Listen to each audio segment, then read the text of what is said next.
ఈరోజు మనం స్పెషల్గా ఆధ్యాత్మికత అంటే ఏంటి అన్నది మాట్లాడుకుందామండి. ఆధ్యాత్మికత అనేది వ్యక్తికి సంబంధించి ఉంటుంది. అంటే ఒక్కొరి నమ్మకం మీద ఆధారపడి ఉంటుందండి. ఒక్కొక్కరి నమ్మకం ఒక్కొక్కలా ఉంటుంది. ఈరోజు నేను మీకు ముఖ్యమైన విషయాలు ఒక డాక్టర్గా నేను చెప్పాలనుకుంటున్నాను. అంతేకాకుండా ఐఆర్ మీడియా నుంచి స్పిరిచువల్ రిపోర్టర్గా కూడా కొన్ని విషయాలు మాట్లాడదాం అనుకుంటున్నాను. ఇక్కడ ఎవరిని విమర్శించి కాదండి, ఎవరిని సమర్థించింది కాదు. నాకు ఒక మెసేజ్ వచ్చింది నా పేషెంట్ నుంచి. మెయిన్గా ఇప్పుడున్న పరిస్థితుల్లో బ్రహ్మకుమారీస్ గురించి మాట్లాడుతున్నారు. ఇక్కడ వచ్చిన మెసేజ్ ఏముంది అంటే, బ్రహ్మకుమారీస్ వలన హిందువులకు జరిగే 14 నష్టాలు అని చెప్పి వాళ్ళు పాయింట్స్ రూపంలో తెలియజేశారండి. నేను ప్రజాపిత ఈశ్వరి విశ్వవిద్యాలయంలో దాదాపుగా 7 సంవత్సరాల నుంచి రీసెర్చ్ చేస్తున్నాను. దాంట్లో నేను ఏం తెలుసుకున్నానన్న విషయాన్ని మీకు తెలియజేస్తాను. ఇక్కడ ఎవరి నమ్మకం వారిది. ఇందులో ఉన్న ప్రశ్నలన్నిటికీ కూడా నాకు అర్థమైన రీతిలో నేను సమాధానం చెప్తాను. ఇప్పుడు నాకు ఇక్కడ పేషెంట్ పంపించిన దాంట్లో కొన్ని పాయింట్స్ నేను మాట్లాడదలుచుకున్నాను. ఇక్కడ పెళ్లి చేసుకోరాదు అని చెప్పి ఒక పాయింట్ ఉంది. ఇక్కడ స్వయంగా శివపరమాత్మ మనకి జ్ఞానాన్ని ఇస్తుంది. మన ఆత్మలో తమో ప్రధాన స్థితిని సతో ప్రధానంగా మార్చుకోవడానికి ఇస్తున్నారండి. ఇక్కడ పెళ్లి చేసుకోవద్దు అని చెప్పి పరమాత్మ మనకేమీ చెప్పలేదు. మురళిలో అంటే పరమాత్మ ఇస్తున్న మురళీ సారం అనుసారంగా మనకి తెలియచేసింది ఏంటి అంటే, గృహస్థ ధర్మంలో ఉంటూనే, గృహిణిగా ఉంటూనే మన పరమాత్మతోటి మిలనం చేసుకుంటూ, స్మృతి చేసుకుంటూ మన కార్యకలాపాలు నిర్వర్తించాలని చెప్పారు. అంటే ఇక్కడ పరమాత్మ చెప్పిన దాన్ని మనం అర్థం చేసుకోవడంలో పొరపాటు ఉండడము, తర్వాత దాన్ని ఎక్స్ప్లెయిన్ చేసే విధంలో పొరపాటు ఉండడం వల్ల ఇలాంటి క్వశ్చన్స్ బయటకు వచ్చాయండి.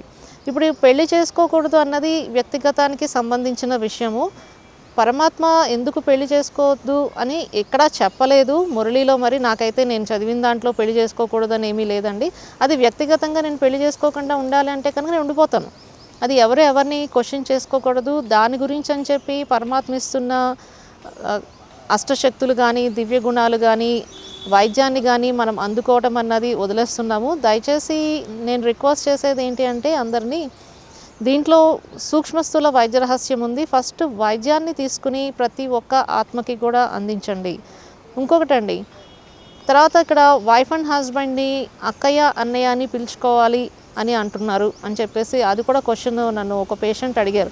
మేడం, మీరు చాలా రోజుల నుంచి వీడియోస్ చేస్తున్నారు, దాంట్లో మీరు మాట్లాడేది చాలా బాగుంది, కానీ అది రాజయోగ మెడిటేషన్ నుంచి మాట్లాడుతున్నారు, బ్రహ్మకుమారీస్ గురించి మాట్లాడుతున్నారనే విషయం మాకు తెలియలేదు, మరి ఇదేంటి మేడం అని చెప్పేసి ఒక పేషెంట్ నన్ను క్వశ్చన్ చేయడం జరిగిందనమాట. అందు గురించి అని చెప్పి ఈరోజు మీ ముందుకు వచ్చి మాట్లాడుతున్నాను. ఇక్కడ అక్కయ్య అన్నయ్య అనుకోవడం ఉద్దేశం ఏంటి అంటే, ఆత్మని ఆత్మస్వరూపంలో చూడమని పరమాత్మ చెప్తున్నారండి. ఫర్ ఎగ్జాంపుల్, మనది భారతీయ ప్లెడ్జ్ ఉంది కదా, ప్రతిజ్ఞ. మనం ఏం చేస్తామండి, భారతీయులందరూ నా సహోదరులు సహోదరులు అని చెప్తాం, అంటే సోదరిమణులు అని చెప్తాం. ఇక్కడ కూడా సేమ్ థింగ్ అండి. సనాతన ధర్మస్థాపనకు మన అందరము తండ్రి యొక్క వారసత్వాన్ని తీసుకోవడానికి తండ్రి యొక్క పిల్లలము కాబట్టి, అలౌకిక తండ్రి శివ పరమాత్మ. ఏ మతాన్ని తీసుకున్నా, ఎక్కడికి వెళ్ళినా కూడా అందరికీ తెలుసు, ఈశ్వరుడే భగవంతుడు. భగవంతుడు అనేవాడు ఒక్కడే. అందరము కూడా మతాలు కులాలు అన్నవి ఇప్పుడు స్టార్ట్ అయినాయండి. సనాతన ధర్మస్థాపనలో సత్యయుగంలో మనకి ఇవన్నీ ఏమీ లేవు. ద్వాపరి నుంచే మనకి కులాలు మతాలు అన్నీ స్టార్ట్ అయినాయి అన్న విషయం అందరికీ తెలిసిందే. ఎందుకు అంటే సతో ప్రధానం నుంచి రజోకి వచ్చాము, రజో నుంచి తమోకి వచ్చాము. వికారాలు మనలో నిండిపోయి ఉన్నాయి కాబట్టే ఈ సమస్యలు అన్నవి వస్తున్నాయి. ఇక్కడ ఏం చెప్తున్నారు పరమాత్మ అన్నది అర్థం చేసుకోవడానికి ప్రయత్నించండి. ఎవరి ఆత్మిక స్థితి వారిది అని కూడా అర్థం చేసుకోండి. ఇప్పుడు మన శరీరంలో మన చేతికి 5 వేళ్ళు ఒకేలా ఉంటాయండి? ఉండవు. ఒక కుటుంబంలో మనుషులు ఉన్నారు అంటే వాళ్ళందరూ కూడా స్వభావాలు ఒకేలా ఉంటాయా? ఉండవు. ఒక్క కుటుంబంలో ఒక నలుగురు ఉంటే వాళ్ళ స్వభావాలే వేరువేరుగా ఉన్నప్పుడు ప్రపంచంలో బ్రహ్మకుమారి సమస్య చాలా పెద్దదండి. ఎంతోమంది ఆత్మలు దాంట్లో వచ్చి ఉన్నారు. అంటే తమో ప్రధాన స్థితి నుంచి సతో ప్రధానానికి తన స్థితులను మార్చుకోవడానికి వచ్చారు. ఆత్మల్లో పవర్స్ నింపుకోవడానికి వచ్చారు. ఆ సమయంలో ఏంటంటే ఎవరి సంస్కారాలు వాళ్ళవి కాబట్టి వాళ్ళు అందరూ ఒకేలా ఉండాలి అని అనుకోవడం పొరపాటు, ఉండలేరు కూడా. ఇంకొకటి, ఒక క్లాస్ తీసుకుందాము. ఆ క్లాస్లో మనకందరికీ కూడా అందరూ ఒకేసారి ఫస్ట్ వస్తారా అండి? ఇప్పుడు ఎగ్జామ్ రాస్తాము, అందరికీ కూడా ఫస్ట్ వచ్చేస్తుందా? ఫస్ట్ మార్క్ అన్నది రాదు. 1 బై 1 వస్తారు, అంతే కదా. ఇక్కడ కూడా అంతే. ఎవరు ఆత్మలో శక్తుల్ని కరెక్ట్గా నింపుకుని ధారణ చేస్తారో వాళ్ళు సత్యుగంలో నుంచి జన్మలు తీసుకుంటారు. ఎవరికైతే సరిగ్గా అర్థం కాలేదో వాళ్ళందరూ కూడా ద్వాపర నుంచి జన్మలు తీసుకుని వస్తారు. అయినా ఈ జన్మలు ఎక్కడి నుంచి వచ్చాయి, ఎన్ని జన్మలు అనే ప్రశ్నను వేసుకోవడం మానేసి, ఈ జన్మలో పరమాత్మిస్తున్న వారసత్వాన్ని నేను తీసుకుంటున్నానా లేదా, పరమాత్మిస్తున్న సూక్ష్మంగా ఉన్న వైద్యాన్ని నేను అందుకున్నానా లేదా, ఇప్పుడు నా స్థితి ఎలా ఉంది, నేను ఎదుటివారితోటి ఎలా ఉన్నాను అని ఆలోచించుకుంటే చాలా మంచిదండి. ఇంకొక విషయం, పవిత్రతా విషయాన్ని కూడా నేను చెప్పబోతున్నానండి. ఇక్కడ పరమాత్మ వివాహం చేసుకోవద్దు అని చెప్పలేదు. వివాహం చేసుకోకపోతే కనుక సృష్టి ఎలా జరుగుతుందండి? పవిత్రత అన్నది ముందు ఆత్మిక స్థితిలో నేను ఎవరిని కూడా తప్పుగా ఆలోచించకూడదు, ఎవరి గురించి కూడా తప్పుగా మాట్లాడకూడదు. ఈ యొక్క స్థితిని మనం తయారు చేసుకోవాలి ఆత్మపరంగా. శరీరానికి సంబంధించిన పవిత్రత అంటే మనము ఈ రోజుల్లో చూస్తున్నామండి. ఏం చూస్తున్నామండి? వైఫ్ అండ్ హస్బెండ్ రిలేషన్లో ఉండాల్సిన పవిత్రత అన్నది అటు ఇటు వెళ్ళిపోతుంది, అంతేనండి. అంటే ఇల్లీగల్ రిలేషన్స్ మెయింటైన్ చేస్తున్నాము. దాని గురించి మనము ఆలోచించాల్సిన అవసరం కూడా లేదు. ఎందుకంటే ఇప్పుడు నాలో నేను పవిత్రతా శక్తి ఉంటే నేను అలాంటి పనులు నేను చేయను అనమాట. ఇప్పుడు అలాంటి మైండ్ మనకి రాకుండా ఏం చేయాలండి? నాలో పవిత్రతా శక్తిని ధారణ చేయాలి. అందులో ఇంకోటి కూడా చెప్తానండి. ఈ సమయంలో మనమందరము కూడా నేను పవిత్రంగా ఉండాలి అని చెప్పి వివాహం చేసుకోకుండా ఉంటే మరి సృష్టి ఎలా జరగాలండి? అందు గురించి అక్కడ పరమాత్మ ఏం తెలియజేస్తున్నారు? మీ కర్మను అనుసారంగా ఎప్పుడైతే వాళ్ళల్లో నింపుకుంటారో లెక్కాచారం పూర్తయిన తర్వాత వాళ్ళు ఆటోమేటిక్గా పవిత్రతా శక్తిని నింపుకుంటారండి. పవిత్రతా శక్తితో ఉండడం అంటే ఇంకోటి కూడా చెప్తాను మీకు. ఇక్కడ రామకృష్ణ పరమహంస ఉన్నారు, శారదాదేవి ఉన్నారు. రామకృష్ణ పరమహంస వివాహం చేసుకున్నారు, కానీ దాంపత్య జీవితం ఎలా ఉందండి? చాలా పవిత్రంగా ఉన్నారు. అదేవిధంగా నేను సత్యయుగ స్థాపనను, సనాతన ధర్మ స్థాపనను చేయాలనుకున్న ఆత్మ ప్రయత్నిస్తారండి. అంటే ఇది ఒక ప్రయత్నం మాత్రమే. అంటే ఇప్పుడు నేను ఏదో నేర్చుకుంటున్నాను. ఇప్పుడు డాక్టర్గా కూడా నేను యాక్యుపంక్చర్ నేర్చుకున్నప్పుడు నేను ఏం చేస్తానండి? నేను పేషెంట్స్కి బాగా మంచిగా ట్రీట్మెంట్ ఇవ్వాలి అని చెప్పి నేను ట్రయల్స్ వేస్తూ ఉంటాను. స్టార్టింగ్లో నాకు ఇంత ఎక్స్పీరియన్స్ లేదు. ఇప్పుడు 8 years ఎక్స్పీరియన్స్లో చాలా బాగా వచ్చింది. కేసెస్ కూడా నేను తొందరగా డీల్ చేయగలుగుతున్నాను. స్టార్టింగ్లో భయం ఉంటుంది కదా. అలాగే క్లాస్ ఫస్ట్ రోజు మనకి అన్నీ వచ్చేయాలని ఉండదు కదండి. ఆధ్యాత్మికత, ఆత్మిక స్థితిని ఎలా నేర్చుకోవాలన్నది ముందు వస్తాం అన్నమాట ఫస్ట్ రోజు. తర్వాత నెమ్మదిగా మీ స్థితిని బట్టి మీరు పీజీ లెవెల్, పిహెచ్డి లెవెల్ వెళ్తారు. ఇది ఎవరికి వ్యక్తిగతంగా సంబంధించిన విషయం అండి. అందరూ కూడా రామకృష్ణ పరమహంసలాగా, శారదాదేవిలాగా ఉండలేరు. ఉండడానికి మనం ప్రయత్నం చేస్తూ ఉంటామన్న విషయం కూడా మనందరికీ తెలిసిందే. ఇప్పుడు నేను రామకృష్ణ పరమహంసని నాకు ఎగ్జాంపుల్గా తీసుకుని ముందుకు వెళ్ళాలి అని చెప్పి నేను రోజు యోగం చేసుకుంటూ ఉంటాను. అలాగే చాలామంది చేసుకుంటూ ఉంటారు కదండి. వివేకానందాన్ని తీసుకోండి. వివేకానంద స్వామి కూడా వివాహం చేసుకోలేదు. ఇది వ్యక్తిగతంగా ఎవరికి చేసుకోవాలంటే వాళ్ళు చేసుకుంటారు, లేకపోతే లేదు. అంటే ఆత్మిక స్థితి మీద ఆధారపడి ఉంటుందండి. వాళ్ళ కర్మల పరంగా కూడా వాళ్ళకి వివాహం జరగచ్చు, జరగకపోవచ్చు. ఇప్పుడు బ్రహ్మకుమారీస్లో చాలామంది వివాహం చేసుకున్న వాళ్ళు కూడా ఉన్నారండి. గృహిణిగా వాళ్ళ బాధ్యతలు నిర్వర్తిస్తూ పరమాత్మ స్మృతిలో ఉన్న వాళ్ళు కూడా ఉన్నారు. వాళ్ళని కూడా చూడండి. మంచి ఉన్న చోట చెడు ఉంటుంది, చెడు ఉన్న చోట మంచి ఉంటుందండి. పాజిటివ్ ఉన్న చోట నెగిటివ్ ఉంటుంది, నెగిటివ్ ఉన్న చోట పాజిటివ్ ఉంటుంది. మనందరం చేయాల్సింది ఏంటి అంటే ఎక్కడ మంచి ఉంటే మంచి తీసుకోవాలి, చెడు ఉంటే చెడును వదిలేయాలి. ఎక్కడ నెగిటివ్ ఉంటే నెగిటివ్ని వదిలేయాలి, పాజిటివ్ ఏది ఉందో పాజిటివ్ అది తీసుకోవాలి. ఇక్కడ నేను అందరికీ రిక్వెస్ట్ చేస్తున్నది ఏంటి అంటే ఇక్కడ కూడా చాలా మంచి అన్నది ఉందండి. కొంతమంది చేసిన పొరపాట్ల వల్ల అందరినీ అనడం కరెక్ట్ కాదు. మంచిదో తీసుకోండి, చెడుని వదిలేయండి. ఇక్కడ సూక్ష్మ స్థూల వైద్య రహస్యం ఉంది. ఇంకోటి కూడా చెప్తున్నాండి. అష్టశక్తులలో సహన శక్తి, సర్దుకునే శక్తి, ఇముడ్చుకునే శక్తి, నిర్ణయ శక్తి, ఈ శక్తుల లోపం వలనే మనము భార్యాభర్తలందరూ కూడా విడిపోతున్నారు చాలామంది. అంటే చిన్న చిన్న కారణాల వల్ల విడిపోతున్నారు. ఎందుకంటే మన ఆత్మలో సహన శక్తిని కోల్పోవడం వల్ల.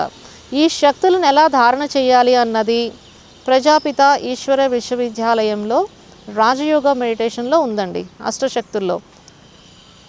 ఈ రోజుల్లో అందరూ కూడా డైవర్స్కి వెళ్ళిపోతున్నారండి. దయచేసి డైవర్స్కి వెళ్ళొద్దు. మీలో కూర్చుని, ఇంట్లోనే కూర్చుని, లేదు అంటే ప్రజాపిత ఈశ్వర్య విశ్వవిద్యాలయం బ్రహ్మకుమారి సెంటర్స్కి వెళ్ళండి. అష్టశక్తుల గురించి తెలుసుకోండి, మీలో ధారణ చేయండి. అంటే సింపుల్ టెక్నిక్ అండి. నా ఆత్మ కోల్పోయిన సహన శక్తిని నేను తిరిగి పొందుతున్నాను. నా ఆత్మ కోల్పోయిన నిర్ణయ శక్తిని నేను తిరిగి పొందుతున్నాను. నా ఆత్మ కోల్పోయిన ఇముడ్చుకునే శక్తిని నేను తిరిగి పొందుతున్నాను. నా ఆత్మ కోల్పోయిన సర్దుకునే శక్తిని తిరిగి పొందుతున్నాను. ఇలాగ మీరు రోజులో ఎన్నిసార్లు అనుకోగలరో అన్నిసార్లు అనుకుంటూ ఉండండి.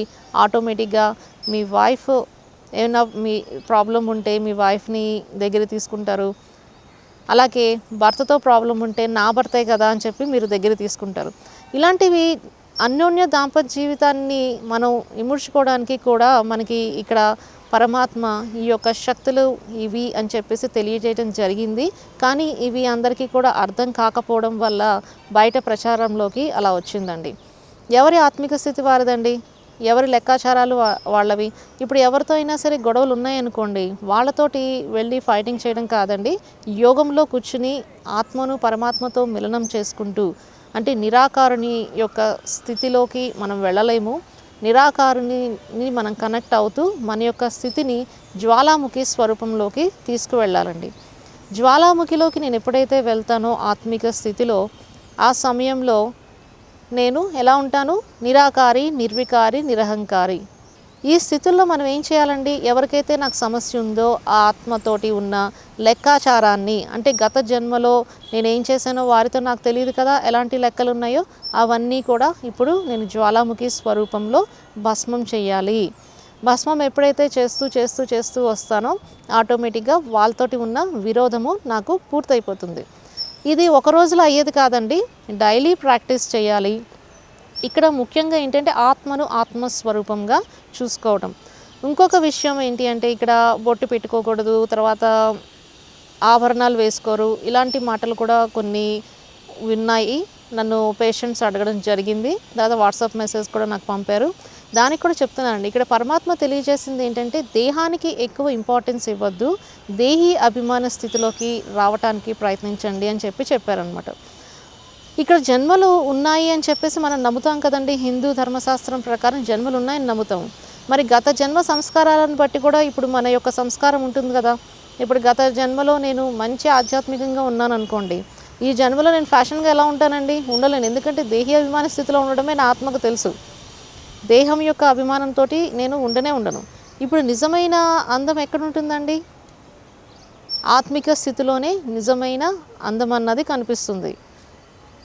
అంతేగాని డ్రెస్ వేసుకున్నంత మాత్రాన అందంగా ఉంటామా అంటే నా దృష్టిలో అది కాదండి. డ్రెస్సు మంచిగా లేకపోయినా కూడా ముందు అందంగా ఉండడము అంటే మన యొక్క స్థితి, ఆత్మిక స్థితి. మనము ఎదుటివారితో ఎలా మాట్లాడుతున్నాము, ఏం మాట్లాడుతున్నాము, ఎంత ప్రేమగా ఉన్నాము అన్న దాని మీదే మన యొక్క ఆనందము, అందము కూడా ఉంటుంది. అంతేగాని బట్టలు తయారైనంత మాత్రాన కాదండి. అంటే దేహానికి సంబంధించింది మనం దూరంగా ఉంచాలి కాబట్టి. ఎందుకంటే కొన్ని రోజుల్లో మనం అందరికీ కూడా వైరాగ్య స్థితి అన్నది ఏదో ఒక సమయంలో ఏదో ఒక రోజు వస్తూనే ఉంటుంది. చిన్నప్పటి నుంచి పెద్ద అయ్యేంత వరకు కూడా ఒకే స్థితిలో ఉంటామండి. కొంచెం ఒక ఏజ్ వచ్చేటప్పుడు మనం ఏమనుకుంటాము, మన స్థితిని, ఎందుకు వచ్చిన జీవితం నాకు ఇది, ఇంక నుంచి నేను కొన్ని రోజులు అందరినీ వదిలేసి ప్రశాంతంగా నేను పరమాత్మని కలుసుకోవాలనుకుంటాం కదా. ఇక్కడ పరమాత్మ స్వయంగా వచ్చి మనందరినీ తమో ప్రధాన స్థితి నుంచి సతో ప్రధానానికి తీసుకువెళ్ళటానికి ఏం చేయాలి అన్నది తెలియజేస్తున్నారు. ఆ జ్ఞానాన్ని ఎవరికి అర్థమయ్యే రీతిలో వాళ్ళు అర్థం చేసుకుని వాళ్ళ యొక్క స్థితిని వాళ్ళు తయారు చేసుకోవాలండి. బొట్టు పెట్టుకోకూడదు అని ఎవరు చెప్పలేదండి. పరమాత్మ ఇక్కడ తెలియజేసింది భృకుటి మధ్య స్థానంలో ఆత్మ యొక్క కేంద్రంగా చెప్పబడడం జరిగింది. అంటే ఇప్పుడు మనం ధ్యానం చేస్తాం అందరము. ఫర్ ఎగ్జాంపుల్ చెప్తున్నానండి, ధ్యానం చేసేటప్పుడు మన ఏకాగ్రత ఎక్కడ ఉంటుందండి? అందరం కూడా మన చేతుల మీదకి, కాళ్ళ మీదకి తీసుకెళ్తామండి. ఎవరు చెప్పినా ఎక్కడ చెప్పినా మన ఏకాగ్రతను భృకుటి స్థానం మీదకే తీసుకురమ్మంటారు. ఎందుకు తీసుకురమ్మంటారు? ఆత్మిక స్థానం కాబట్టి. ఇక్కడ కొంతమంది ఆత్మిక స్థానము అంటే వేరే వేరేగా మాట్లాడతారండి. ఆర్గ్యుమెంట్స్ వద్దు. జస్ట్ మనం ఏంటంటే ఇక్కడ మనం ప్రాక్టికల్గా మనం చేస్తున్న వాటి గురించి మాట్లాడుతున్నాను. దానివల్ల ఏమవుతుందండి, మనకి ఏకాగ్రత అన్నది వస్తుంది. ఆ ఏకాగ్రత గురించి ధ్యానం మీద శ్వాస తీసుకుంటూ శ్వాస వదులుతూ మన ఏకాగ్రతను బురుటి స్థానం మీదకి కేంద్రీకృతం చేస్తాం. కేంద్రీకృతం చేసినప్పుడు ఏమవుతుందండి, ఆ సమయంలో మనం దేహం గురించి ఆలోచించడం మర్చిపోతాము. దేహం గురించి ఆలోచించడం మర్చిపోతే ఏమవుతుంది, ఆటోమేటిక్గా దేహి అభిమాన స్థితిలోకి వెళ్తాము. ఎప్పుడైతే నేను దేహి అభిమాన స్థితిలోకి వెళ్తానో బంధన్ ముక్తి అవుతాను, జీవన్ ముక్తి కూడా అవుతాను.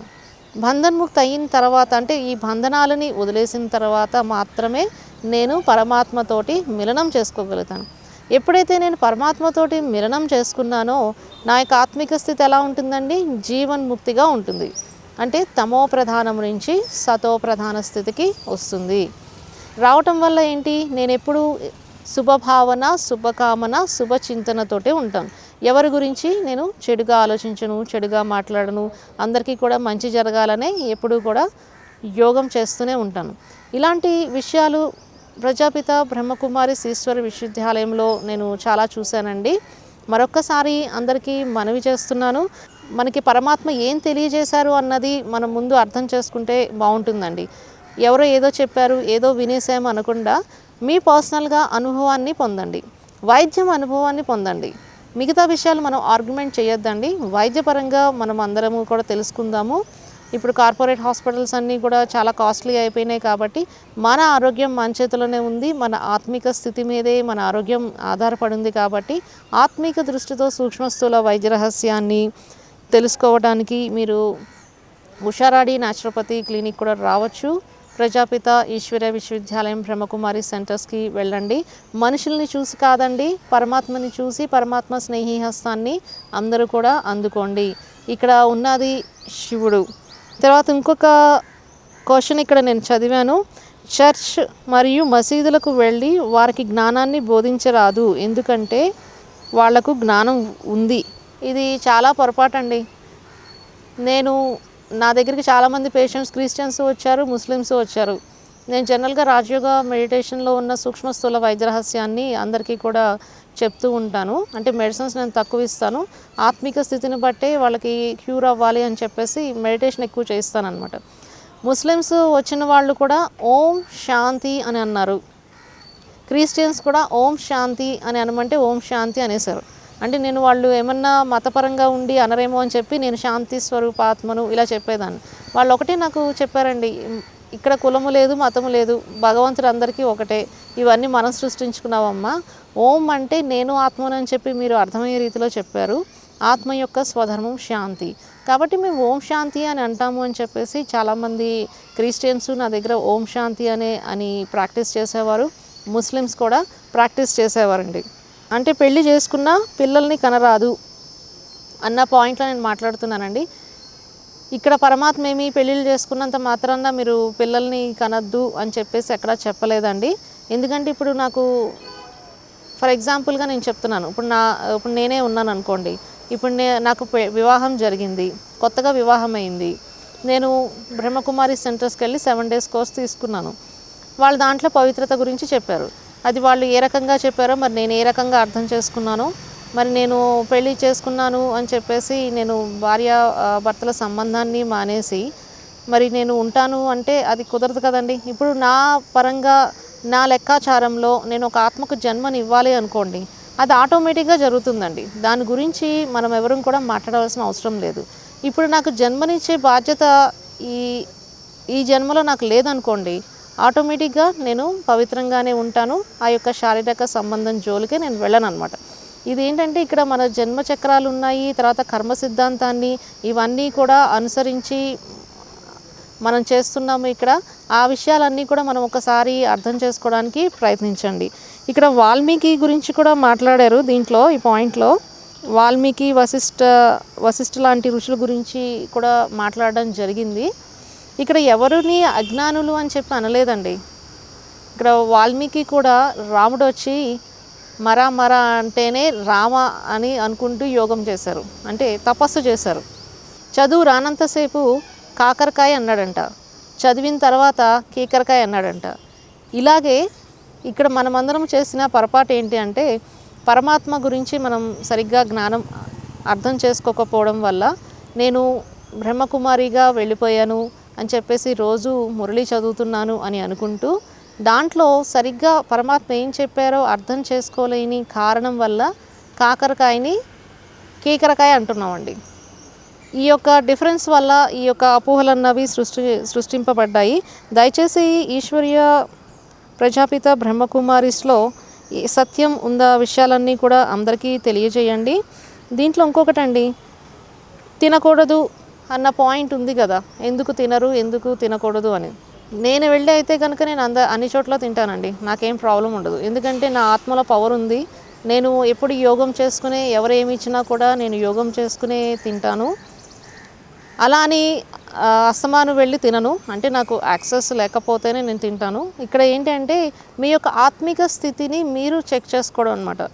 ఇక్కడ మనకి బ్రహ్మ బాబా గారు ముందు ఆదిలో ఒకటి అందరికీ తెలియచేయడం జరిగిందండి. మరి అందరికీ ఈ విషయం తెలుసో లేదో నాకు తెలియదు. బ్రహ్మబాబా గారు ఉన్న సమయంలోనే, అంటే యజ్ఞం ఆరంభం సమయంలోనే ఇద్దరు ఆత్మల్ని బాబా గారు పిలిచారంట. వాళ్ళు వెళ్ళారు. ఒక ఆత్మని బయట తినమన్నారు, ఒక ఆత్మని బయట తినద్దన్నారు. ఇదేంటి, ఎందుకు తినమన్నారు, ఎందుకు తినద్దన్నారు అని మిగతా పిల్లలందరూ కూడా క్వశ్చన్ చేశారు. దానికి సమాధానంగా బాబాగారు చెప్పారు, ఎవరినైతే బయట తినమని చెప్పానో వారి ఆత్మలో శక్తి ఎక్కువ ఉంది, ఎవరి నుంచి కూడా నెగిటివ్స్ని రిసీవ్ చేసుకోరు. ఎవరినైతే తినద్దన్నానో వాళ్ళ ఆత్మలో శక్తి తక్కువగా ఉండడం వల్ల ఎదుటి వారి నుంచి కూడా నెగిటివ్స్ రిసీవ్ చేసుకుంటారు, కాబట్టి నేను తినద్దు అని చెప్పాను. దీని యొక్క అర్థం ఏంటండి, మనలో ఆత్మలో ఉన్న పవర్ని బట్టి మనం తినడము తినకపోవడం అన్నది జరుగుతుంది. అది మీ యొక్క స్థితి, మీది. ఏ పాత్రకు ఎన్ని నీళ్లు పడతాయో అన్ని నీళ్లు పోయాలి. అదేవిధంగా ఎవరి జ్ఞానం వాళ్ళది, కాబట్టి దీని గురించి కూడా మనం కామెంట్ చేయాల్సిన అవసరం లేనే లేదు.